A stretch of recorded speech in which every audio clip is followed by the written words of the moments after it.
This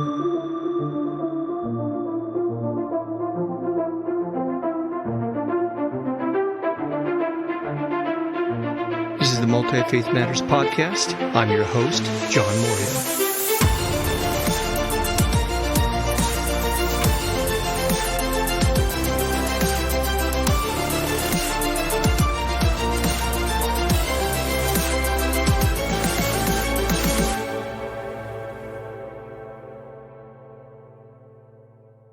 Well, this is the podcast from Multi-Faith Matters, and I am the host, John Moorhead, and I'm privileged today for the first episode. We start our second season with this episode to have as my guest, Mark Townsend. Mark, welcome to the podcast. Thank you, John. Lovely to be able to meet you and to be able to be here. Yeah, it's great. We've, I don't know how we got connected. Was it through Phil Wyman, perhaps? We've been connected via Facebook and had some exchanges and comments there. Do you recall? Yeah, I don't know how it all began. I think it might have been just after I brought out the book Jesus Through Pagan Eyes. Okay. I think that somebody suggested that we have a bit of a discussion then, and I don't know whatever reason it didn't happen, but we've been sort of, posting things ever since, I guess. Yeah. Well, we'll get into that. Jesus Through Pagan Eyes and the volume that I edited, Beyond the Burning Times, it brought a pagan and Australian Christian together for conversation. Let me read your bio so folks know about you. And if you want, feel free to supplement afterwards or correct anything. I think I've got a current bio for you.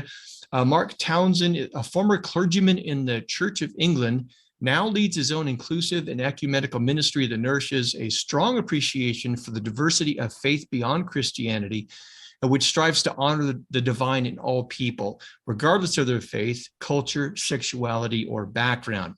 A priest of the Open Episcopal Church, almost said Episcopalian, and member of the Progressive Christian Alliance, in addition to being a member of the Order of Bards, Ovates and Druids.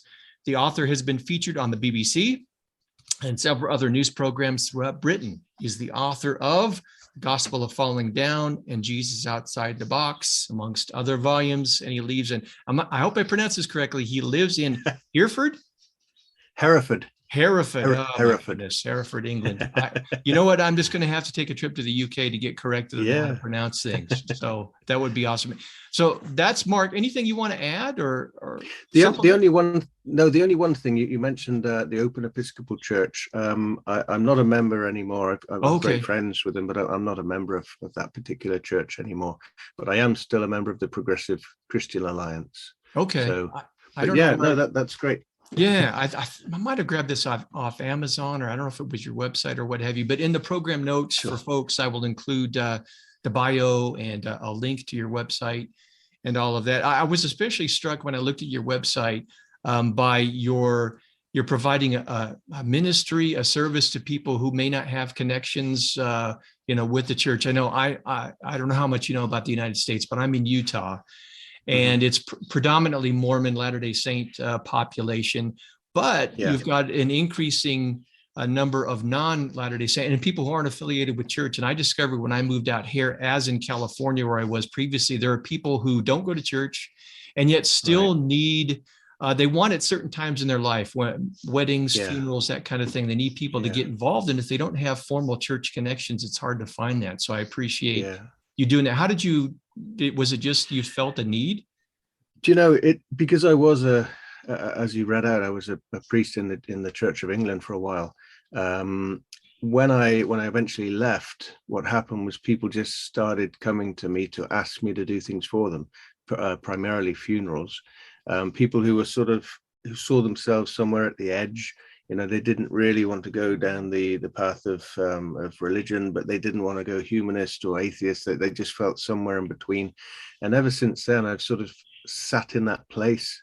So I kind of one of the terms that some of my other friends call me is a hedge priest, because a hedge is between two fields, or between two gardens. And so, but I always kind of had that approach, even when I was a Church of England vicar, or the vicar is a priest, Right. I always took that kind of approach. I wanted to meet people where they were at, rather than try to force them into a box, or any particular religiosity. Yeah. Yeah, I know that that can be a challenge. I have my own religious convictions as you do yours. And I've met with people who don't share those, and yet trying to modify, how you would do a ceremony so that it's still something you resonate with, and it also meets their needs, can be kind of a challenge to navigate that. So I appreciate what you're doing. I wish I could do more of it here. It's just so hard to get word out. If people aren't connected to certain, religious networks, it's hard to let people know. But I'm glad to see what you're doing in the UK. I thought it would be interesting for us to have a conversation. We mentioned that we've been connected on Facebook for a while now.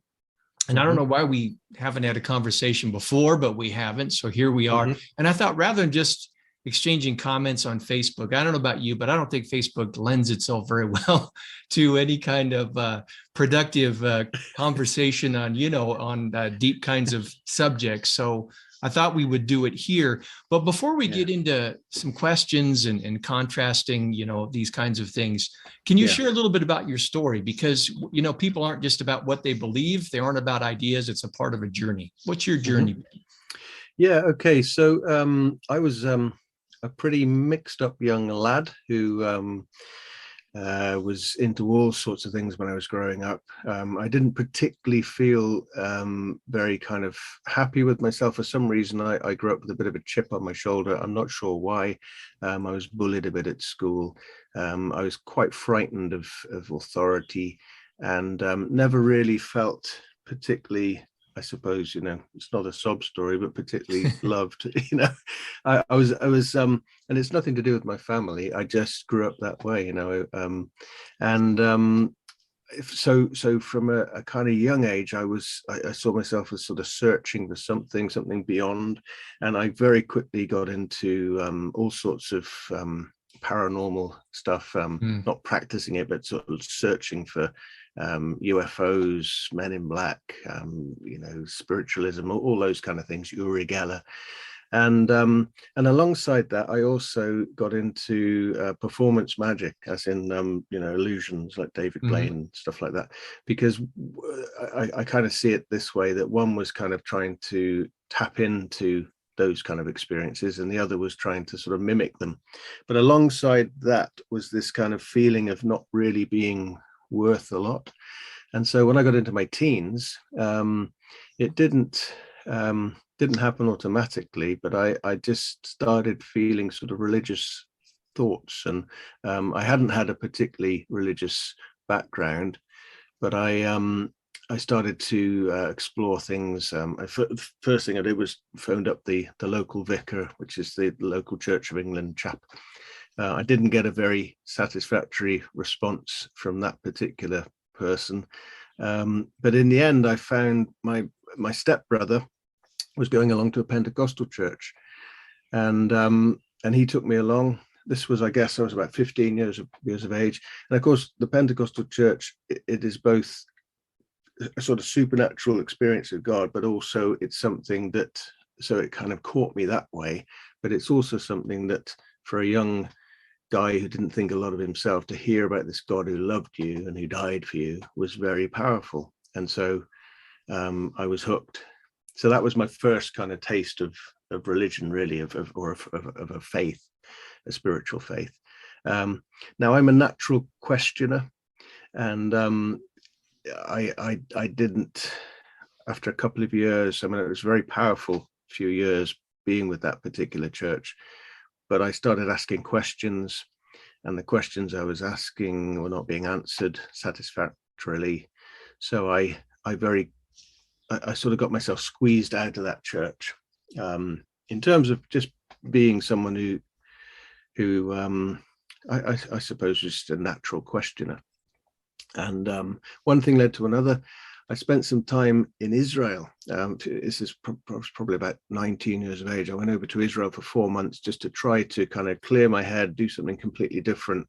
And I came back a completely different person, because I'd experienced some of the more traditional holy places and the Catholic and the Orthodox traditions in and around Jerusalem. By the time I got back home, I just couldn't fit back into that sort of Pentecostal tradition. and so I ended up in the C of E after all. And I had along those years, or during that time, I had something of a sort of religious calling, and that kind of came with me. So that's how I ended up a C of E vicar. That's a pretty long answer to your question, but No. that's my kind of background. And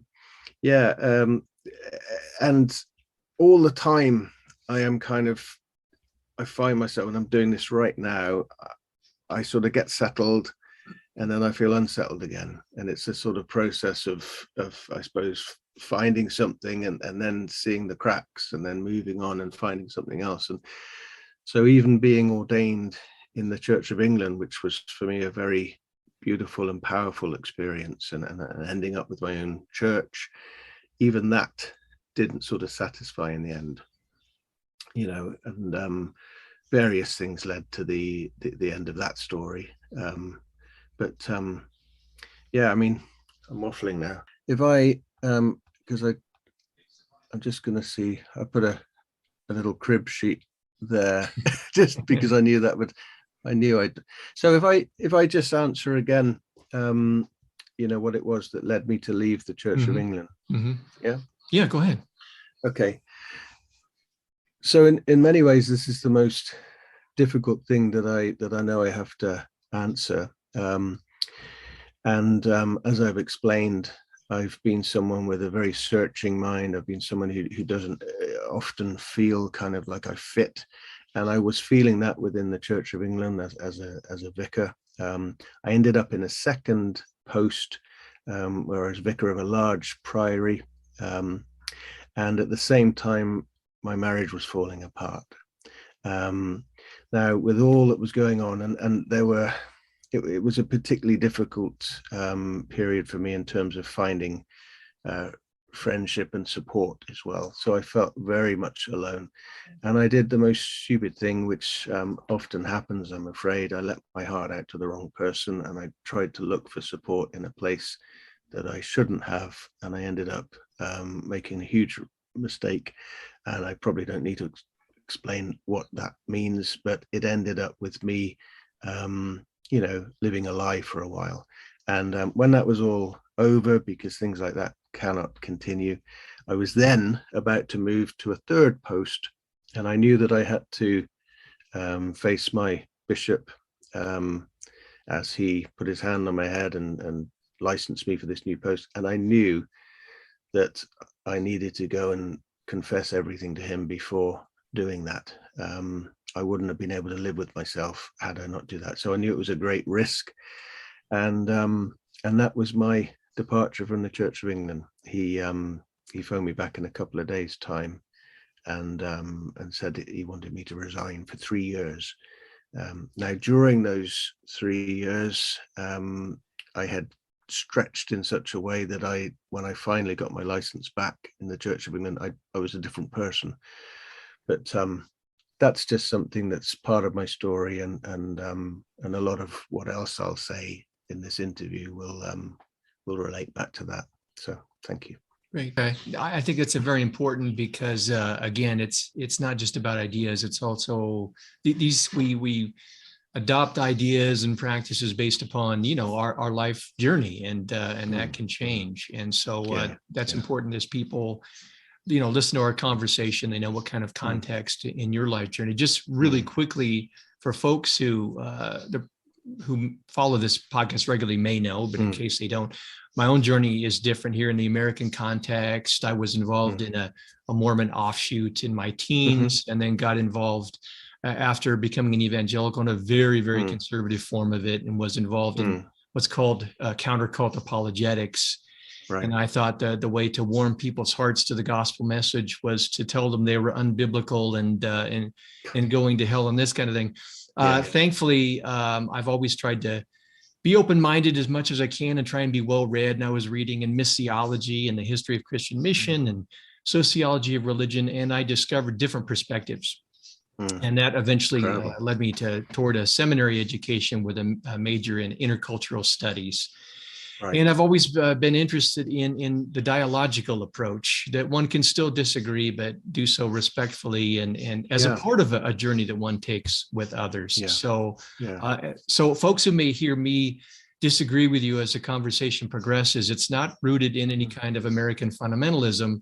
I'm very self-critical about my faith, perhaps to a fault. I know kind of the popular term these days is deconstruction, and I try and frame it a little more positively. Evangelicalism reimagined. What would it look like doing things, differently? And so I have rethought a lot of the aspects of my faith, as well as a part of my life journey that has been different than yours. So just a little context for folks as we go along. So I appreciate that. Having heard that long story, if you were to come up with a few labels that would describe you and your spiritual journey, what would those be? Yeah, progressive, certainly. Nature-based. I'm happy to use the term Christian. There was a period where I wasn't, and maybe some of that was to do with sort of pain, personal pain. Maybe some of it was to do with perceptions that other people have of that word. But I'm happier now, Christian. I am still member of the Order of Bards, Ovates and Druids. So I'm kind of Druidic in terms of how I approach things as well, which we can get on to. Magical. I don't mean me, but I believe Earth is magical, life is magical. So yeah, those are the sort of terms I'd use. Okay, I think that's helpful to allow you to have your own labels rather than folks try and label you accordingly. I think if I were to come up with some for my own, I'm more comfortable, even though I still somewhat reluctantly consider myself an evangelical. I don't really identify much with American evangelicalism. I do British evangelicalism. Right. I'm not just interested in the culture wars over creation, evolution, and these kinds of things. I've moved on. I try to bring my faith into conversation with other religious traditions, with science. So I think dialogue, neighborliness, hospitality, all those things. And I think I am more comfortable with a Jesus follower or a disciple of Jesus than I am with, evangelical and those kinds of things. So anyway, that's a little foundation for you and I in the rest of our conversation as we proceed here. Can you connect some of those labels that you provided with me with your book, Diary of a Heretic? What were you trying to do? Is it just telling your story in that context, or what are you trying to accomplish there? So this goes back to the original story, and I feel like I made a mess of that story, to be honest, because it's something that still kind of hurts me, I suppose, and I still feel a certain amount of shame over. That was a book. I write books for myself. Now that sounds quite pretentious, really, but I write books because I find that it's the way that I learn. I ask myself a question, and then I do some research, and then actually, even more importantly than the research, I just listen to myself talking it through. And I believe that my books, anyway, are kind of dialogues with myself. My first book was all about the dialogue that we have in our heads all the time, the gospel of falling down and the different voices that we hear. But Diary of a Heretic was, it was me trying to work out where I was as someone who'd left mainstream Christianity, had found another path, which was Druidry, the ancient nature-based tradition of Britain, and trying to follow myself through a year. So I wrote a kind of diary almost every day, diary entries, just following what was happening. Because another thing that I do feel, and this maybe sounds a bit silly maybe, but I do feel that when we go through changes, and when we grow, and when we expand, and especially when it seems we're on a path that we need to go on, I feel that we spot things that are kind of synchronistic more out there and in the world and in our life, and almost magical things. And so that book, reading through it now, and I've done that a bit just to, because I know that you'd read it or had a look at it recently. It's filled with these little sort of almost embarrassing synchronicities that I take note of, not because it's God showing us anything, but I think it's just life maybe patting us on the back and saying, there's something here, there's something more. And these meaningful coincidences. So that was a book, which it was in many ways a lazy book, because I just wrote it every morning or whenever I felt like it, and I followed the sort of things, the movements, the things that were happening in my life. So I followed myself to different experiences that I'd never had before, like going to a witch's coven or something, and exploring. I've had so many adventures these last decade or so that I never would have dreamed of before. Some were, quite unnerving and almost frightening. And I'd been on, vision quests and, gone on druid camps and all sorts of things. So I wanted to follow my own life as a ex-Christian priest in a pagan world and just see what was going on. And I see all of these as they're not about the answer, they're about the journey. And at the end of all of my books, I'm kind of almost thinking, or I'm asking the question, what's next? Where else am I going to be led? Because I find it's so thrilling, really. And again, that's why that story that I told about my exit from the Church of England was something I had to do, because it was like a gift. It was releasing me into this place where I am now, which I'm still at. And even the last few months, I'm going in a different direction. So that was that book. Does that answer that? Yeah. And I appreciate the continuing journey and asking questions and all that. I mean, I think, I thought, well, I'll go to seminary years ago. And then after I go to seminary, I got to figure it out, right? And I actually think I've learned more, nothing wrong with my seminary, but I think I've learned more post-seminary than I ever did when I was going. And I don't know if that makes me a really poor Christian or a really good one, because I continually, probe and ask questions and rethink things. So I think we have that in common. Definitely. Yeah. So you've talked about Druidry, and you've got a book, Jesus Through Pagan Eyes, Bridging Neo-Pagan Perspectives with a Progressive Vision of Christ. Yeah. How do those things come together? What were you trying to accomplish with that book, and how did you connect with Druidry? Yeah. So again, it's something I needed to do. It's actually an American publisher that they offered me the opportunity to write a book and to come up with a subject. So I thought this is a real gift. And to me, the big thing that I discovered after leaving mainstream Christianity and getting involved in pagan groups, and most of these pagans still knowing that or still thinking of me as a priest, even though I was moving away from that myself. Conversations that I had about Christianity, which I started to call Churchianity, maybe cruelly, I discovered that many of these pagans actually loved Jesus or had a huge respect for him, and yet couldn't stand the church, had real issues. A lot of them had come from church backgrounds. I went to a very big gathering of Druids in Glastonbury, and I did a presentation on the stage, and I asked them at one point how many, just hands up, have come from a Christian background. It was well over I would say about 3/4 of them. It was a huge amount, and a lot of those Roman Catholics, and so they had this kind of church background that they'd rejected, but talking to them, Jesus was still someone that they had a great affection for.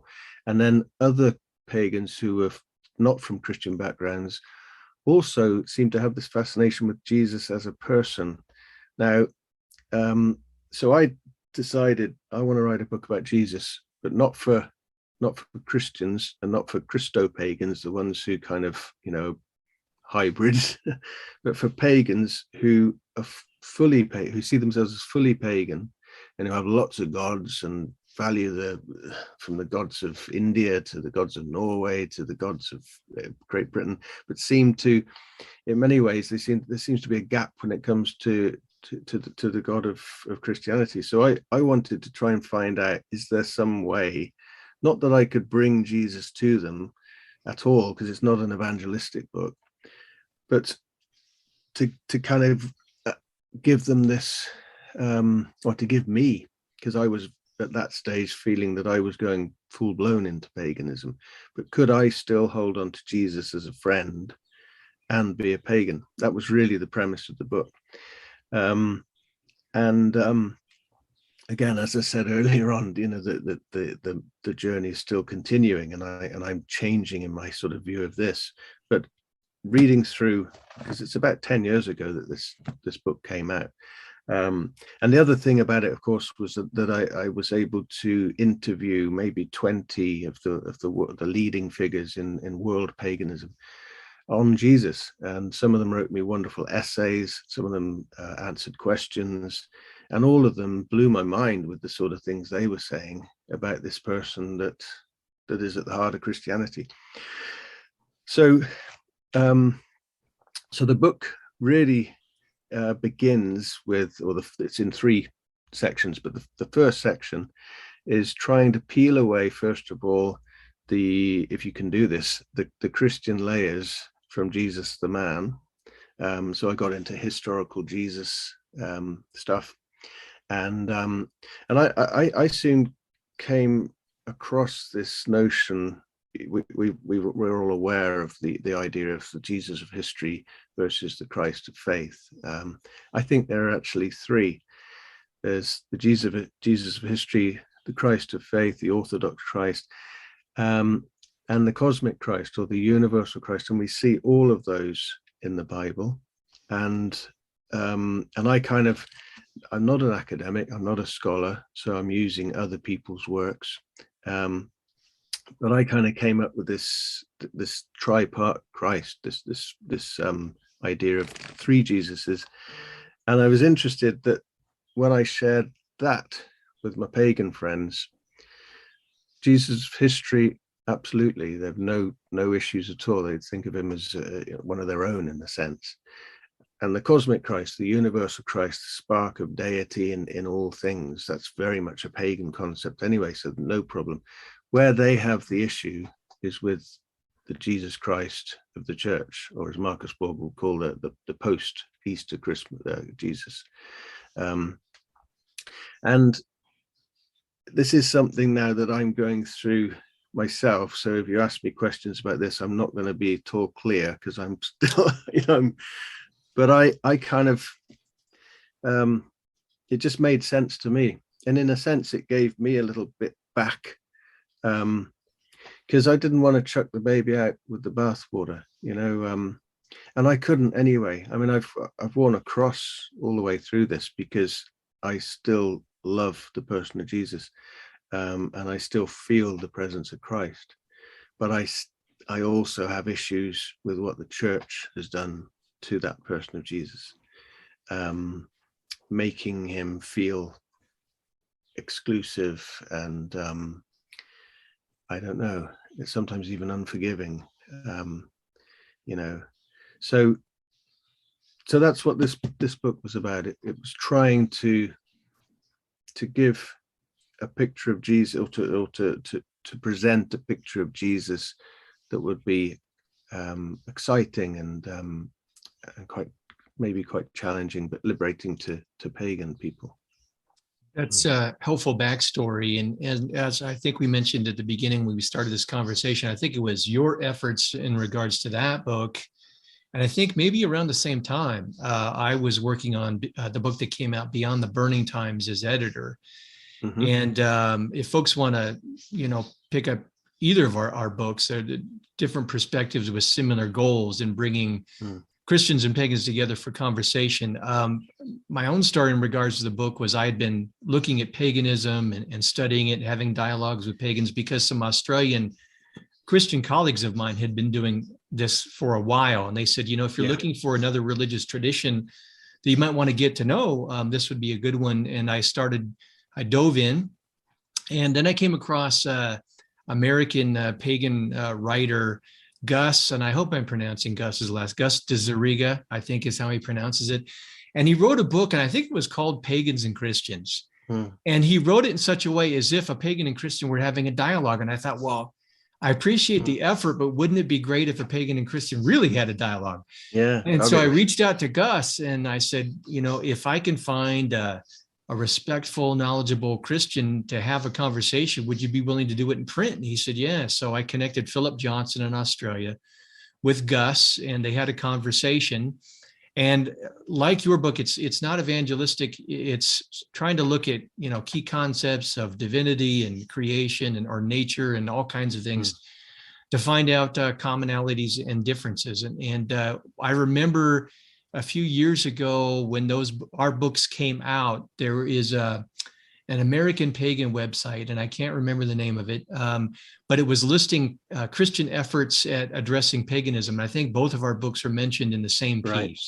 Yeah. Do you remember the name of that? I can't. No, I can't remember. Anyway, whenever I would pop in on that pagan website, it was kind of like a love-hate thing. They would appreciate what I was trying to do, but Moorhead's still a Christian, still trying to evangelize, this kind of thing.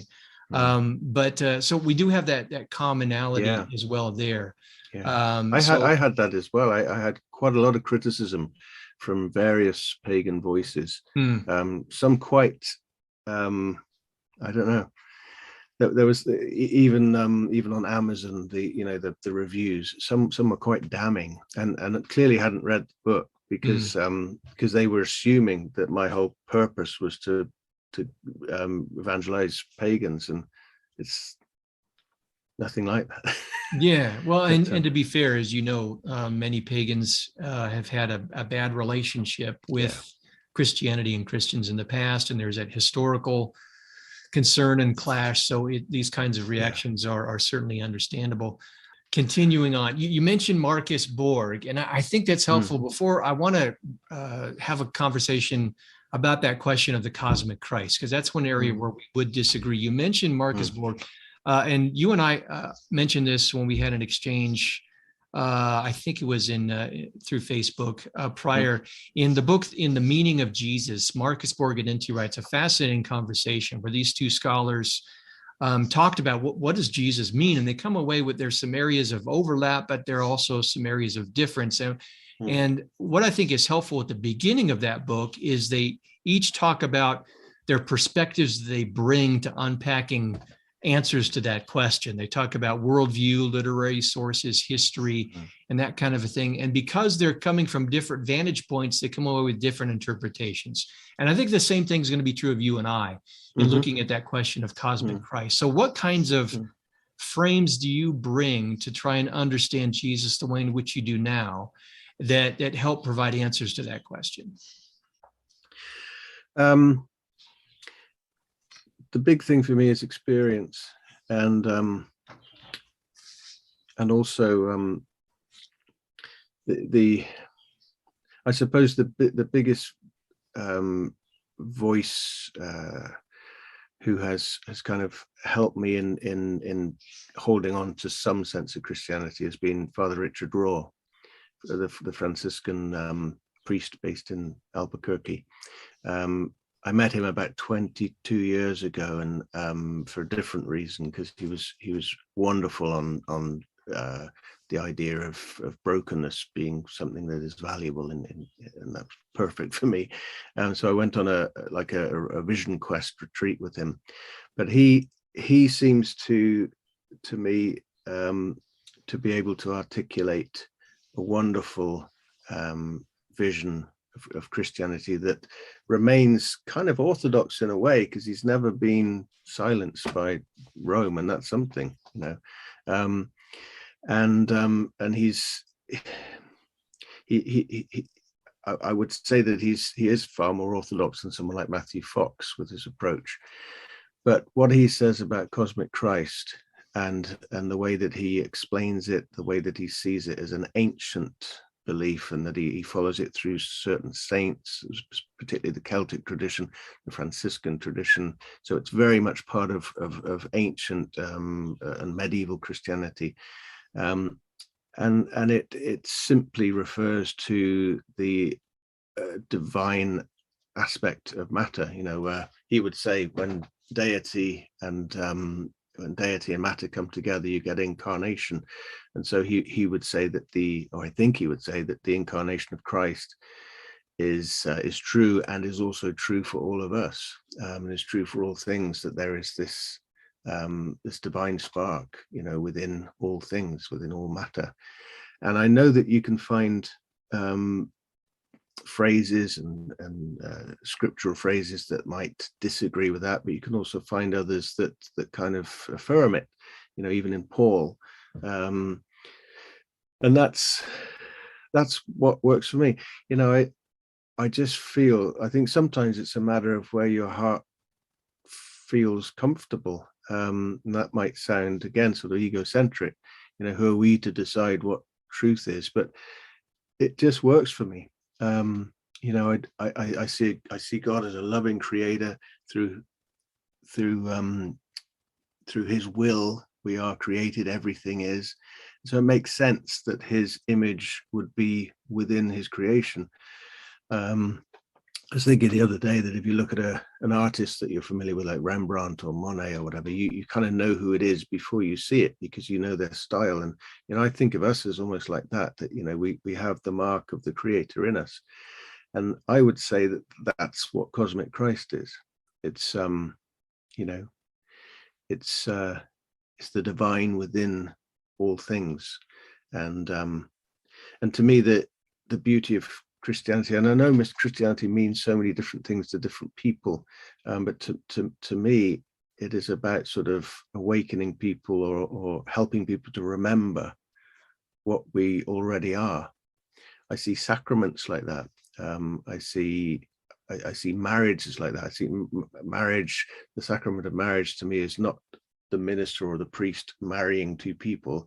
It's those two people recognizing what they already are, which is married, and then asking God's blessing. I see the Eucharist in the same way. I see baptism in the same way.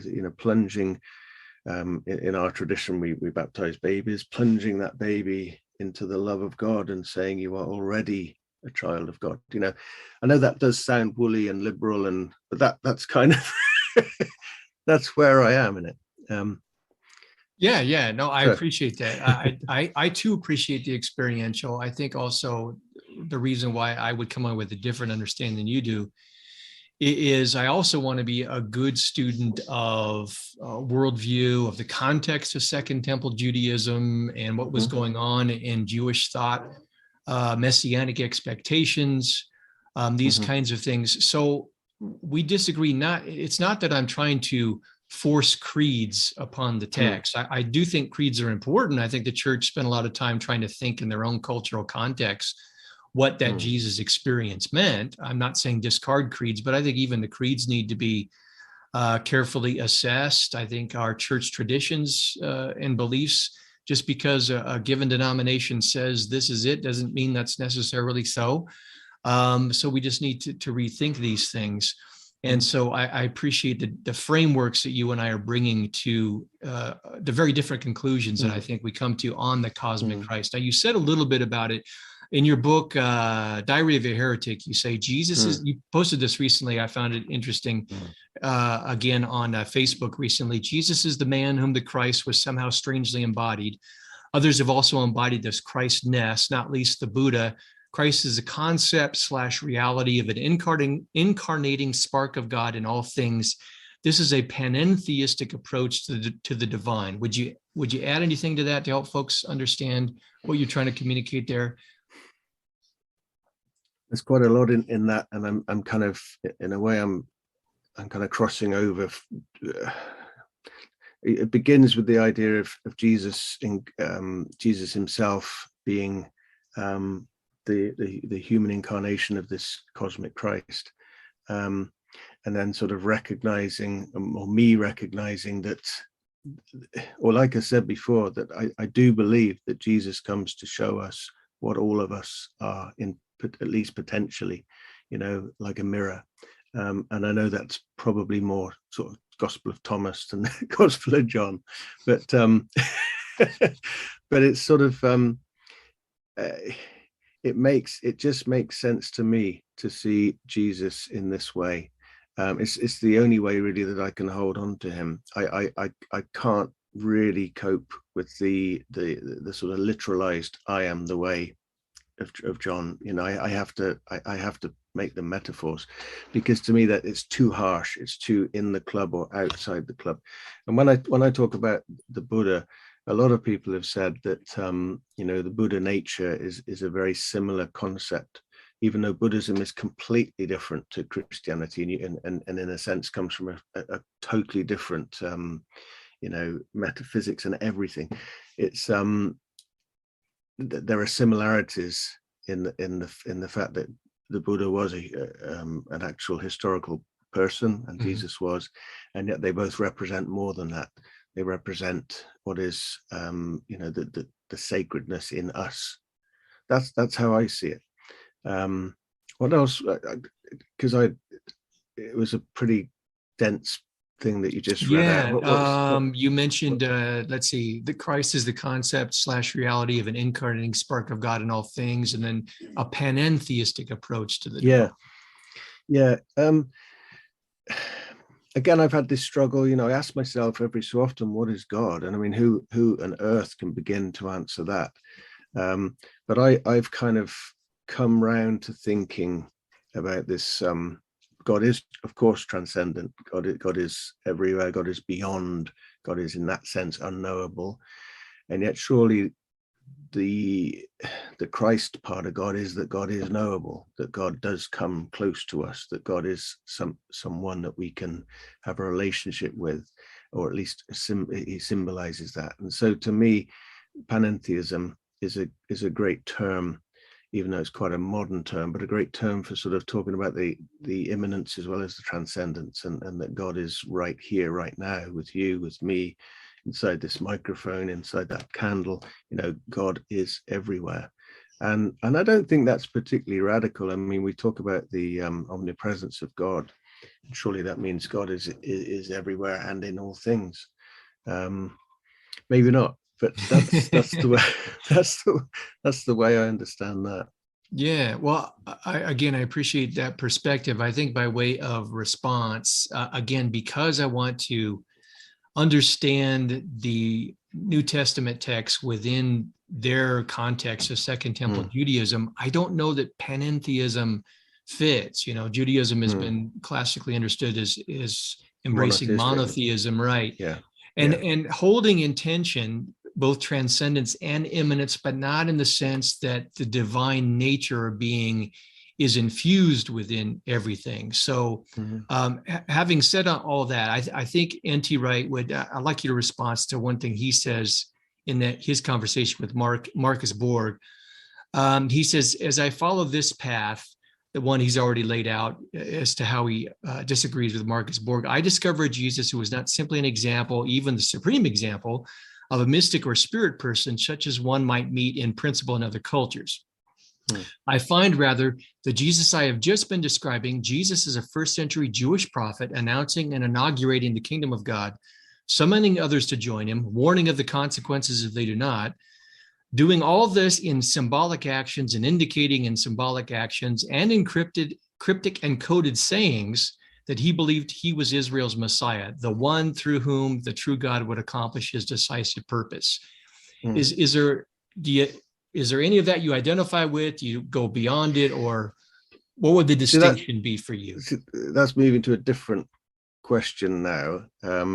And some of that, yeah, of course, I identify with this historical man who leads a movement and who's expecting something. I don't myself, at the moment, feel that Jesus would have applied messianic language to himself. I just because I kind of trust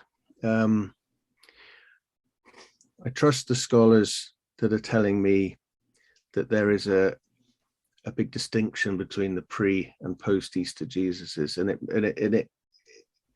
it helps me again to make sense of the Bible, to see part of it as interpretation looking back, and part of it as history remembered.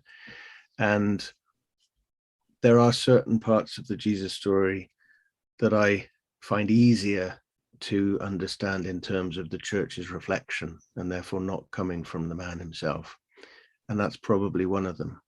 I certainly place John's "I am" statements in that category as metaphorical statements that were put into Jesus's mouth rather than remembered. I can't harmonize Mark's Jesus, who says only God is good, with John's Jesus, who almost says I am God. I can't harmonize that. Mm-hmm. The only way I can do that is to understand and to take on board the historical Jesus scholarship. But on the other hand, so that's one part of what N.T. Wright was saying. But on the other hand, as a metaphor, then yeah, I mean, I have no problem at all. And this is where again we're getting back to cosmic Christ. I've even been rethinking or re-exploring, partly in preparation for talking to you, the resurrection and what that means to me. I'm not someone who has to have a bodily resurrection. I'm not someone who has to have an empty tomb. I have been to both of the places where they say Jesus rose from the dead in Jerusalem, and one of them was incredibly impressive and brought tears to my eyes. I don't need the empty tomb to be a follower of Jesus myself, but I am coming around to believing that there was a surge of power that was a resurrection of some description that affected those disciples and turned them from people who would run away to people who were prepared to die for the faith. So even now, I'm still modifying and exploring and moving on and coming back and quizzing myself and testing myself. And that resurrection of Christ is cosmic. That's what I think Paul met on the road to Damascus. I don't think he bumped into a physical Jesus. I think he was thrown off his horse by a blinding light, which was some sort of cosmic experience of a cosmic Christ. And of course he wouldn't have used that language, but yeah, does that, I feel like I'm waffling. No. I just wondered what your response would be to that. I just, by way of response to what you said, even though I take a different view, not because I'm making a dichotomy between the Jesus of history and the Jesus of faith. I think the Jesus of faith must, of necessity, be intimately connected with the Jesus of history. And as you know, there are scholars who would take a different view on how to understand and the relationship between the two.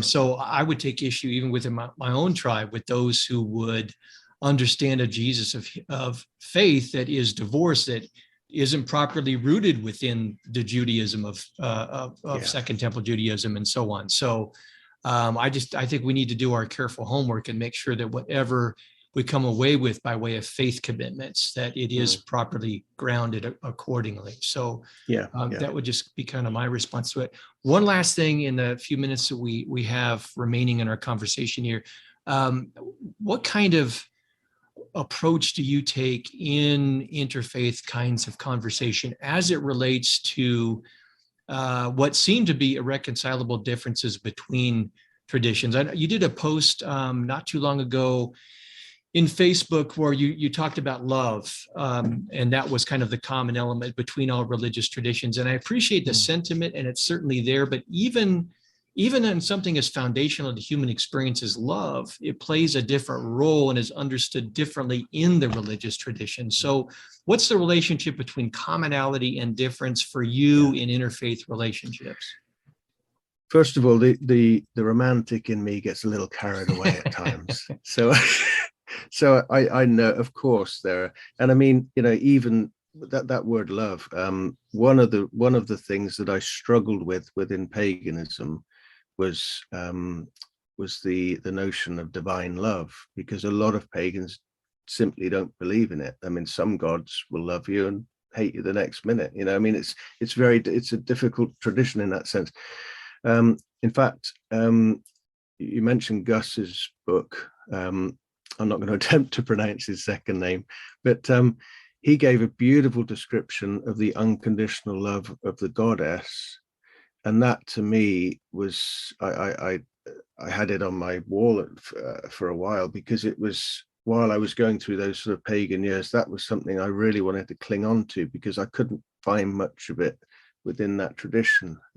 Even though they were the most loving people, my Druid friends, and I love them to bits, and they really walk the talk. You know, they do ooze with unconditional love, even though strangely they don't require it from the gods. It's a strange one, but yeah, I mean, I think we have to be realistic and honest. We have to realize, first of all, that Eastern traditions and religions are completely different from Western, even in where they begin, in terms of what this stuff is. You know, it's not to me, it's not an illusion. To me, matter is real.